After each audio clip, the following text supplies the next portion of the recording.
세간의 화제작 오징어 게임이 20일째 전세계 1위를 기록하고 있는 가운데 일본에서는 오징어 게임의 성공에 대한 특유의 분석에 들어갔습니다.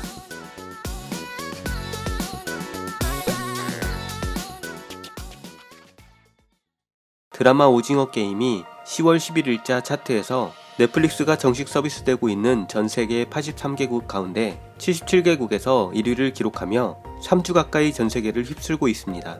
오징어 게임이 1위가 아닌 6개 국가에서도 덴마크를 제외한 5개국은 갯마을 차차차가 1위에 오르며 한국 콘텐츠의 위상을 드러내고 있네요. 이렇게 오징어 게임 신드롬이 전 세계를 강타하자 미국의 연예 매체 버라이어티는 오징어 게임이 프라임타임 에미상 후보에 오를 자격을 가졌다 라고 보도하기도 했습니다. 프라임타임 에미상은 한국 영화 기생충이 받았던 오스카 작품상에 비견될 정도로 TV 프로그램 부문에서는 대단한 상입니다. 한편 일본에서는 또다시 한국 콘텐츠가 전세계를 휩쓸며 공전의 대성공을 거두자 슬슬 특유의 분석이 나오기 시작했습니다. 과연 일본에서는 어떤 분석을 하고 있을까요? 처음으로 소개해드릴 것은 토쿠리키 모토이코라는 프로듀서가 쓴 칼럼입니다. 칼럼의 내용입니다. 충격의 오징어 게임, 세계적 데이트에서 배운다. 일본 드라마 해외 진출의 전공법. 오징어 게임이라는 신기한 제목의 드라마가 지금 전 세계에서 화제가 되고 있다는 것을 아십니까?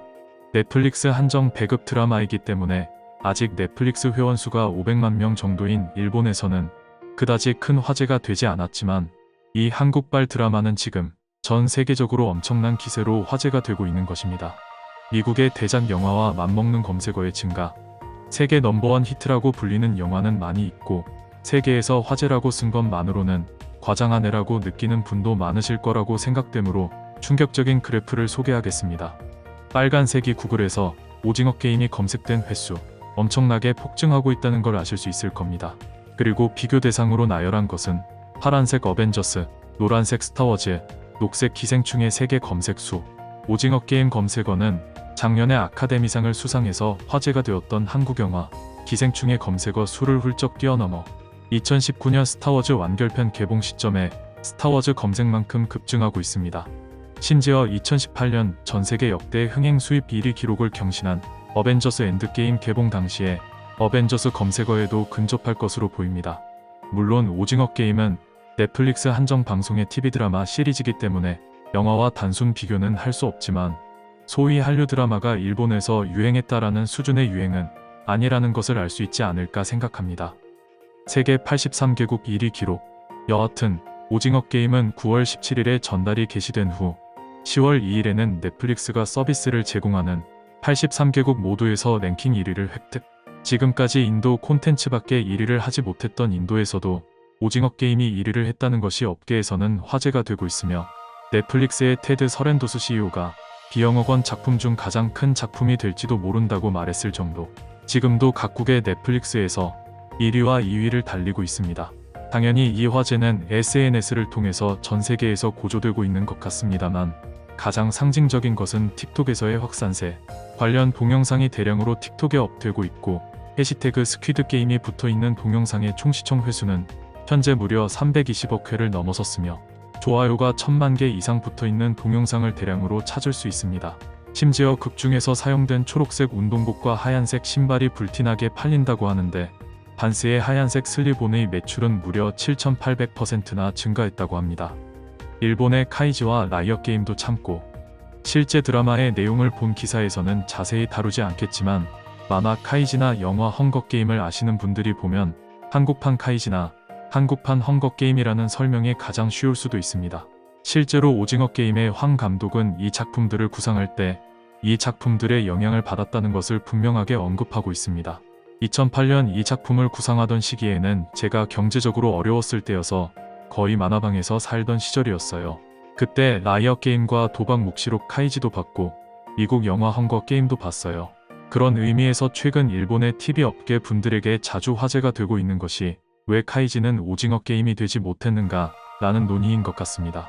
비슷한 논의는 한국 영화 기생충이 아카데미상을 수상했을 때에도 일본 영화계에서 논의되었으며 한국 아이돌 그룹 BTS가 빌보드 싱글 차트 1위를 차지했을 때에도 일본 음악계에서 논의되었습니다.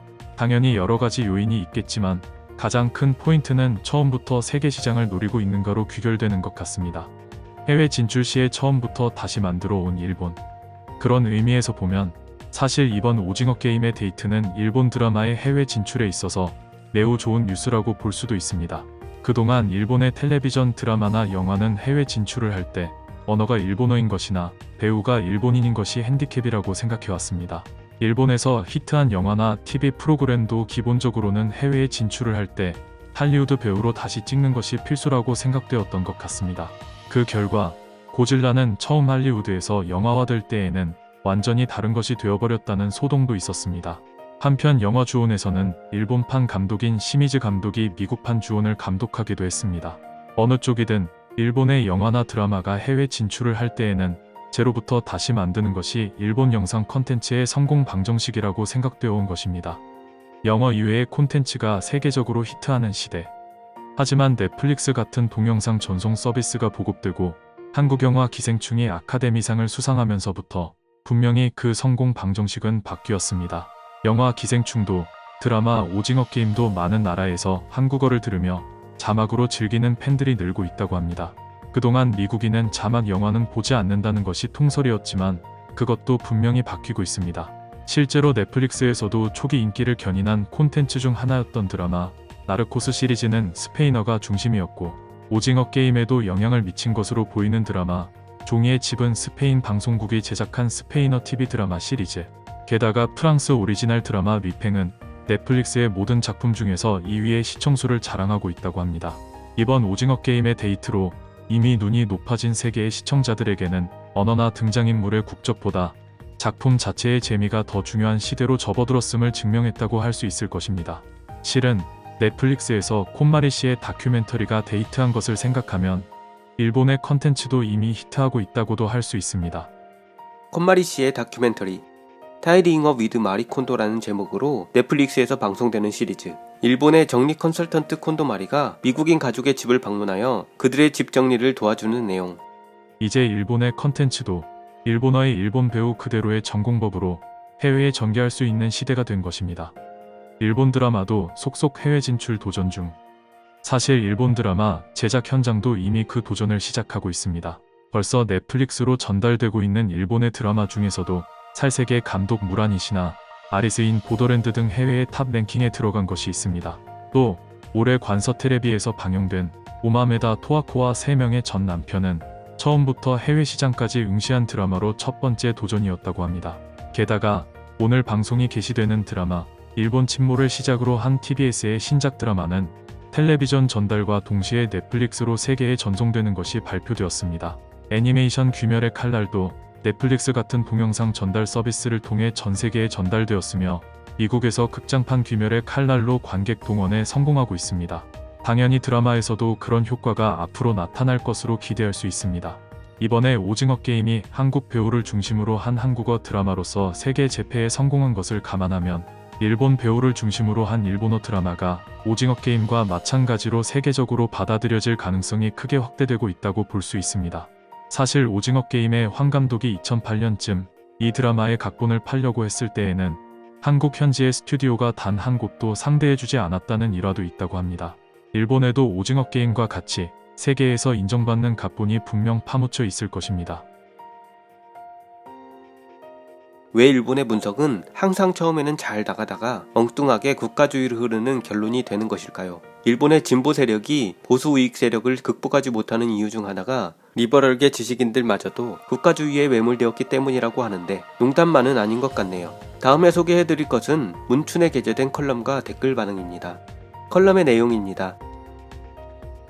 기생충, BTS, 사랑의 불시착, 넷플릭스 오징어 게임 데이트로 보는 한국 대중문화 쾌진격의 사정.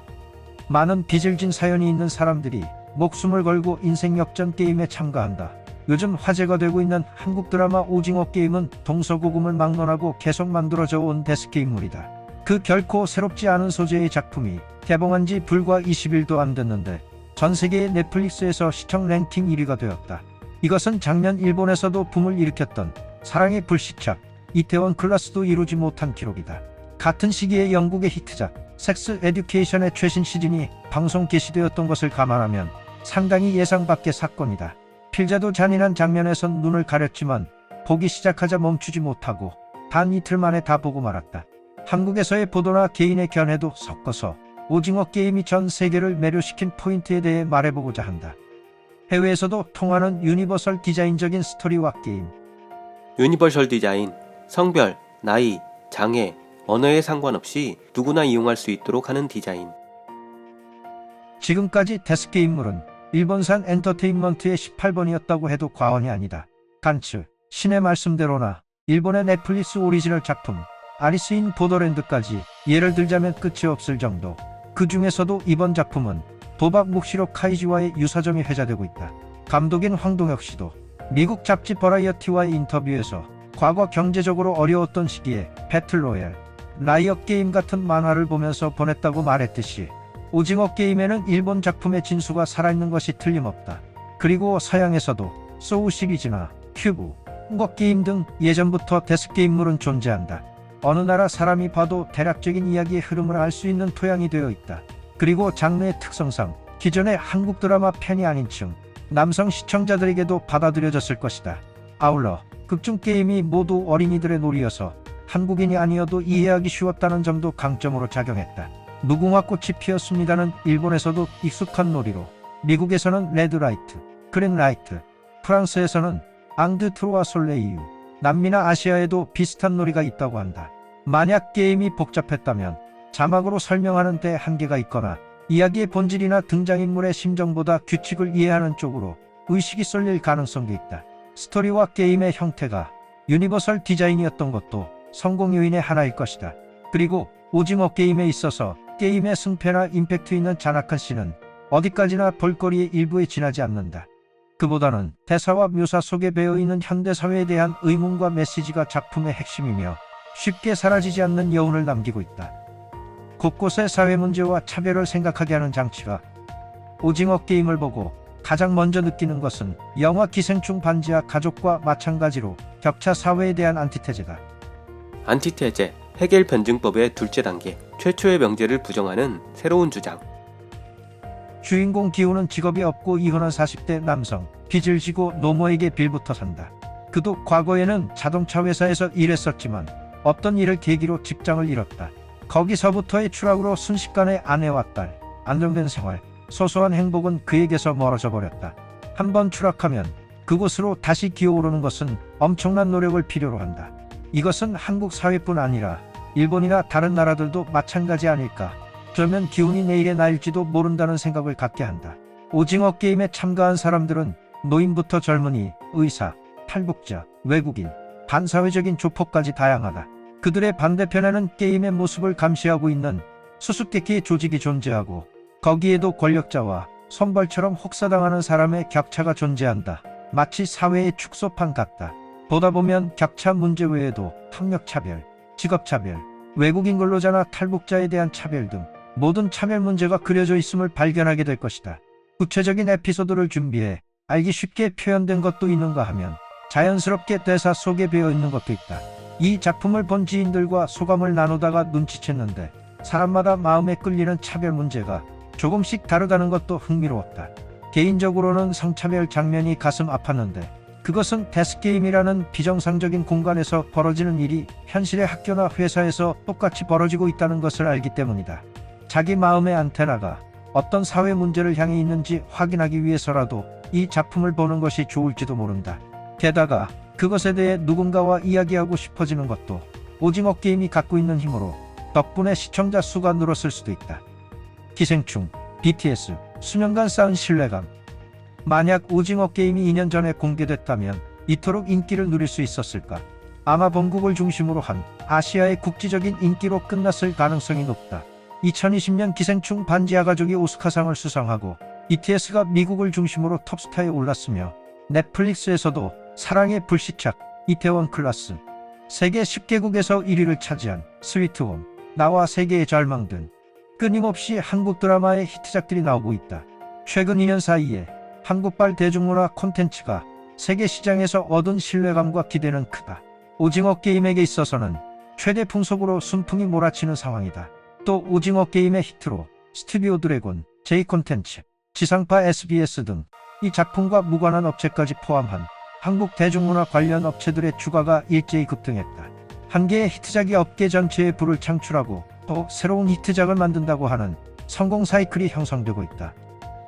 오징어 게임이 시사하는 돈보다 신뢰라는 시대.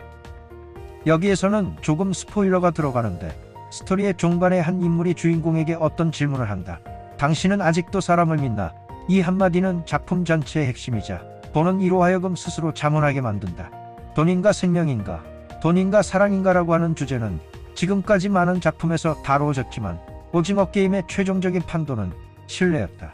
믿는 자가 바보가 되는 장면도 있는가 하면 신뢰가 돈을 낳는 것도 리얼한 현대사회다.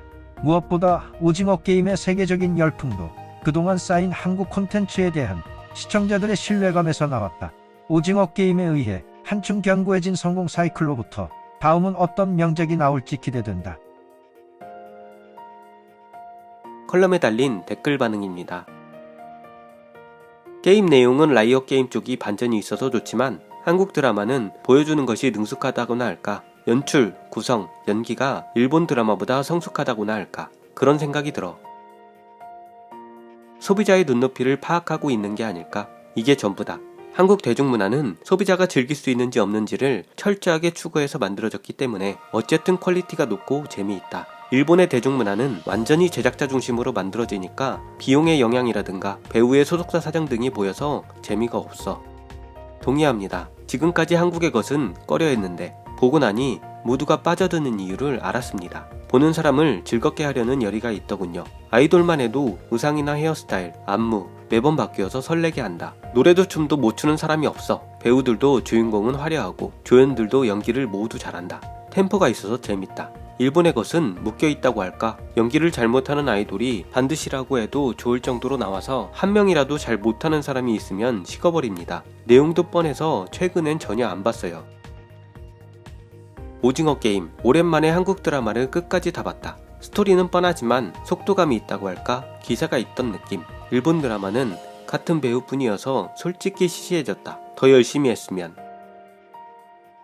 나도 오징어 게임을 단번에 다 봤습니다. 확실히 스토리는 어디선가 본 듯 했습니다. 그렇지만 출연자의 연기에 진심으로 슬퍼지기도 하고 화나기도 하고, 그리고 세트가 굉장히 공들여져 있어서 엄청 매력적인 드라마였습니다. 시즌2 기다리고 있습니다. 넷플릭스에서 한국 드라마를 많이 시청하다 보면 다른 드라마에도 출연한 배우들이 많아서 찾는 재미도 있어. 아직 못 봤어. 기대된다. 일본 드라마는 솔직히 재미없어서 보고 싶지 않아. 젊은 배우나 여배우, 모델을 홍보하기 위한 상큼한 청춘 심쿵 영화 안녕. 애니메이션의 실사화도 아마추어라도 질리고 질리는데 제작진은 상당한 고민이 있는 것이겠죠. 일본 영화에는 기대하지도 않지만 최근 몇 년 사이에 단번에 음악, 영화, 드라마의 차이가 벌어져 버린 것 같아 슬프다. 그런데 그것이 억지로가 아니고 실력인 점이 더욱 괴롭다. 나는 블랙핑크나 사랑의 불시착이 너무 좋았고 오징어 게임도 재밌었다. 일본도 국내 시장에 머물지 말고 처음부터 세계 시장을 시야에 둔 창작을 해나가지 않으면 속수무책일지도 몰라. 정말 2011년 무렵에는 억지 같아서 한번 식었지만 이제 실력에서 일본의 대중문화를 능가한다는 건 모두가 아는 사실이지. 일본도 여러가지로 변하지 않으면 안 돼. 저렇게 꼴보기 싫은 교복 입은 그룹 같은 것밖에 없으니까. 일본은 이렇게 참혹한 장면의 연속. 일본에서는 절대 받아들여지지 않을 거라고 생각했던 나 자신이 결국 단숨에 보고 말았다. 제목이 어떻다느니, 베끼기가 어떻다느니 하는 말을 하는데 전부 뭉개버리고 돌진하는 힘이 있다. 그러면서도 사람의 마음의 섬세한 면도 잘 건드린다. 6화. 여자 두 사람의 장면은 두 사람의 배경을 이해하고 나니 몇 번을 봐도 눈물이 난다. 이거 제작 배경을 봤는데 전부 미술 감독분이 하나하나 세트를 만든 거라서 대단하다고 생각했어. 대중문화에 돈을 들이는 거 정말 대단하다는 생각이 들었다. 사람을 즐겁게 만들고 그 노력만큼 돈을 받는다. 당연한 거잖아? 무궁화 꽃이 피었습니다 게임은 신의 말씀대로와 똑같네 하고 생각했는데 그것은 게임 컨셉만 그랬을 뿐 출연자의 연기나 연출은 전혀 달랐다. 단순히 목숨을 건 게임이 아니라 형을 찾기 위해 운영 측에 잠입한다는 또 다른 주인공이 있는 것도 흥미로워. 무궁화 꽃이 피었습니다에서 흐른 음악도 정말로 연출로서 최고였죠. 슬로우 모션이 되는데 필사적으로 살아남으려는 배우들의 연기가 정말 훌륭했어요. 자세히 보면 아시겠지만 이름이 주어지지 않은 출연자들도 대단한 연기를 하고 있습니다. 슬로우 모션에서는 특히 대종양인 할아버지와 스매치기 젊은 아가씨가 좋아 눈빛에 빨려들게 돼. 저 슬로우 모션 장면은 넷플릭스에서 몇 번이고 되돌려봅니다. 배우의 실력 차이가 엄청나다. 다음은 각본가. 최근 일본 드라마는 현실적인 것을 만들고 있다. 불륜이라든지 여러 가지를 다루고 있지만 지금은 시청자들이 파란만장한 인생을 많이 겪고 있기 때문에 실제로 체험하고 있는 것을 소재로 한 드라마에는 매력도 자극도 느끼지 못한다. 반면 한국 드라마는 현실적으로는 체험하기 힘든 스토리 전개, 기억상실, 죽은 자의 부활, 생이별한 형제 등. 그런데 원래 드라마나 영화는 시청자가 체험하지 못하는 것을 재현해서 보여주는 것이 왕도. 요즘 일본 드라마는 단순한 다큐멘터리로밖에 보이지 않아. 사랑의 불시착을 보고 싶어서 넷플릭스에 가입했는데 이태원 클라스, 오징어 게임 등 차례로 화제의 한국 드라마를 보았습니다. 전부 시간을 잊고 빠져들 정도로 재미있었습니다. 완전히 한국 드라마에 빠졌습니다. BTS도 노래, 댄스도 최고이고 영화, 드라마, 음악이 세계에서도 탑이 되는 것은 당연이라고 납득. 오징어 게임 봤습니다. 카이지도 옛날부터 좋아했습니다. 확실히 오징어 게임에는 카이지의 진수가 들어있지만 다른 점은 등장인물들에게 감정이입을 할 수 있다는 겁니다. 오징어 게임에 나오는 사람은 처음에는 평범하게 생활하던 사람이지만 격차 사회에서 낙오된 사람들입니다. 그래서 보고 있으면 카이지는 밖에서 바라보는 느낌이 들지만 오징어 게임은 스스로가 안에 들어가 있는 느낌을 받습니다. 세계에서 통하는 것도 납득할 수 있습니다. 딱 봤을 때 뻔한 패턴은 있지만 내용이 좋았고 배우의 연기가 넋을 잃고 봤습니다. 일본 같은 경우에는 예를 들어 자니스의 K는 어떤 역할을 해도 K인데 한국의 배우는 이 사람 전에 굉장히 성실한 역할을 맡았었는데 이번에는 너무 악당이라서 알 수가 없네 라는 경우가 자주 있습니다. 한국이 좋든 싫든 상관없이 드라마는 기대가 됩니다. 한국 대중문화의 대단함은 어제 오늘의 일이 아니다. 영화도 음악도 글로벌하게 통용되는 감성과 높은 실력을 갖추고 있다. 예전부터 한국 대중문화를 즐기는 사람은 아주 많았다. 최근의 쾌진격은 납득이 될 수밖에. 드라마 제작 과정이 일본과 근본적으로 다르니까. 일본은 기획도 캐스팅도 방송국이 주도하고 제작사는 이른바 하청 같은 존재. 한국은 영상 제작의 프로인 제작사가 기획도 캐스팅도 하는 것은 물론이고 인기 있는 감독이나 작가들을 일찌감치 점찍어서 전속 계약으로 끌어들이고 있다. 배우도 작품마다 제대로 오디션으로 정한다. 이것에 넷플릭스와도 손잡고 전 세계로 일제히 내보내는 거니까. 일본에 이런 구조는 없어. 한국의 무언가가 세계적으로 대성공을 거두었을 때 일본의 반응은 일종의 공식이 있는 것 같습니다. 처음에는 애써 못 본 척하며 별것 아니라는 반응을 보이다가 더 이상 못 본 척할 수 없을 정도가 되면 한국의 정보 조작이다, 한국의 억지 밀기다, 한국에 돈이 뿌려졌다 라고 온갖 핑계를 대며 부정을 하죠. 그러다가 부정할 수준을 넘어서게 되면 못 이긴 척 인정을 하며 일본을 뺏겼다, 일본에서 유래된 것이라며 묻어가기를 시전하다가 그것마저 여의치 않게 되면 특유의 엉뚱한 분석과 한국은 하는데 일본은 왜 못하나 라며 특유의 반성회를 열고 결국에는 우리도 할 수 있다 라며 따라하기를 시작합니다. 지금은 어느 단계쯤 온 것일까요? 분석과 반성의 단계를 막 지나서 따라하기가 시작되는 즈음일까요? 머지않아 따라하기마저 실패하면 결국 일본은 일본만의 것이 좋아 라며 정신승리를 시전하겠네요.